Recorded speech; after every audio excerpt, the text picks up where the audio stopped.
நரகம் இது. இதுல ஒரு பக்கம் கூர்மையான கொம்புகளுடைய மாடுகள் முட்டும், கழுகும் ராஜாளியும் ரத்தம் சொட்டும் தசைகளை கொத்தி தின்னும், கொசுக்களும் முட்டை பூச்சிகளும் உதிரம் உறிஞ்சும், தேளும் பாம்பும் ஒரு புறம் கடிச்சு கொண்டிருக்கும்.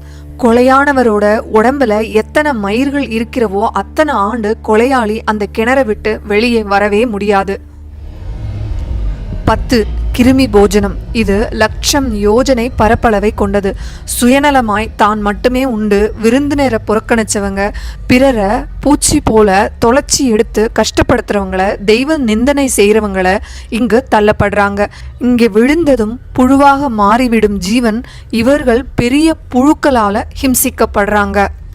11. அக்னி குண்டம். கொள்ளையடிப்பவர்கள் திருடர்களுக்கான நரக குண்டம் இது. பாவிகள் நீண்ட எஃகு அக்னி குண்டத்தில் ஒரு குச்சியில கட்டப்பட்டு வாட்டி வதக்கி காய்ச்சப்படுவாங்க. 12.